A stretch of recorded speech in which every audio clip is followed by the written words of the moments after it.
உயிர் எங்கே இருக்கு? நம்ம உடல்ல உயிர் எங்க இருக்கு? இப்போ நவீன ஆராய்ச்சியில் நிறைய ஆராய்ச்சி பண்ணியிருக்காங்க. நம்ம உயிர் எங்கே இருக்குன்னு நிறைய ஆராய்ச்சி நடந்திருக்கு. அதில் நம்ம இதயம், நுரையீரல், நம்ம அதிகமாக ஃபங்க்ஷன் ஆகக்கூடிய இதயம், நம்ம கரு உருவானதுலேருந்து இது வரைக்கும் துடிச்சிக்கிட்டே இருக்கக்கூடிய இதயம், சுவாசம், நம்ம தூங்கும்போது கூட விழிப்புடன் இருக்கும் சுவாசம், நுரையீரல், இது மாதிரி கிட்னி, எங்கெல்லாம் உயிர் உறுப்புகள் இருக்கோ எல்லாத்துலேயும் உயிர் இருக்கா அப்படின்னு செக் பண்ணி பார்த்ததில்ல எங்கேயுமே உயிர் இல்லை. எல்லாத்துலேயும் உயிர் இருக்கு. அந்த உயிர் சக்தி, நம்ம உயிர்னு சொல்கிறோம் இல்லையா, அந்த உயிர் எங்கே இருக்குன்னு பார்க்கறது இல்லை. எல்லாத்துலேயும் உயிர் தன்மை இருக்கு, ஆனால் அந்த உயிர் எங்கே இருக்குன்னு நமக்கு கண்டுபிடிக்க முடியல. இது மாதிரி உறுப்புகள் எல்லாத்துலேயும் ஆராய்ச்சி பண்ணிட்டு அதுக்கப்புறம் மூளை ஆராய்ச்சி பண்ணுறாங்க. மூளையிலே ஆராய்ச்சி பண்ணும்போது அங்கேயும் உயிர் தனித்தன்மையுடன் உயிர் தனியாக இல்லை.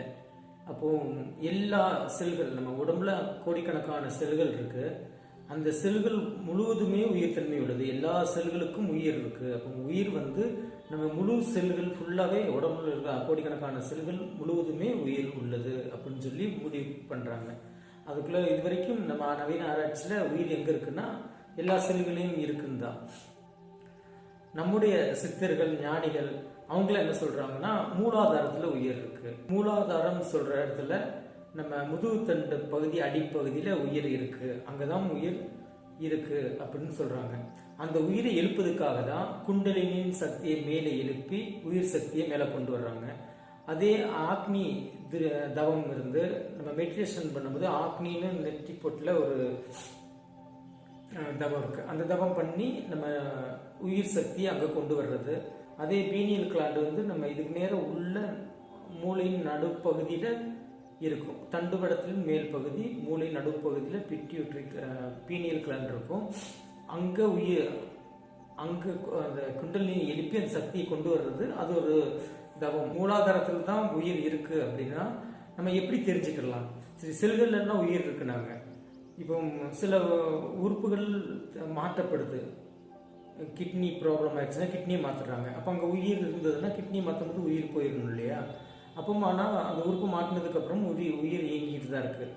இப்போ செல்கள், நம்ம உடம்புல பகுதி சில உறுப்புகள் பழுதடைஞ்சிச்சுன்னா பகுதி செல்கள் செத்துரும். ஆனால் எல்லா செல்களையும் உயிர் இருந்ததுன்னா பல செல்கள் செத்துருது.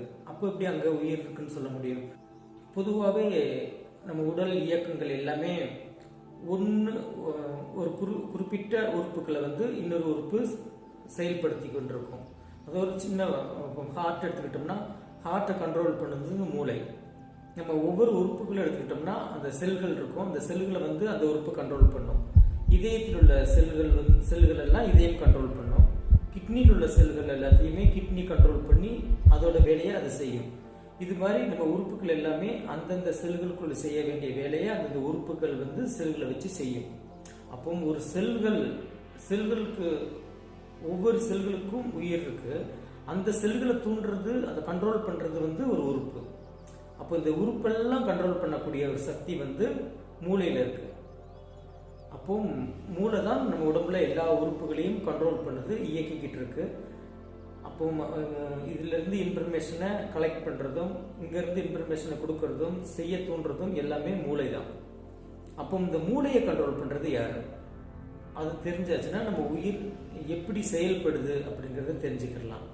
அப்போ இந்த மூளையை கண்ட்ரோல் பண்ற அந்த உயிர் எப்படி செயல்படுதுன்னு நாளைய பதிவில் பார்க்கலாம். நன்றி.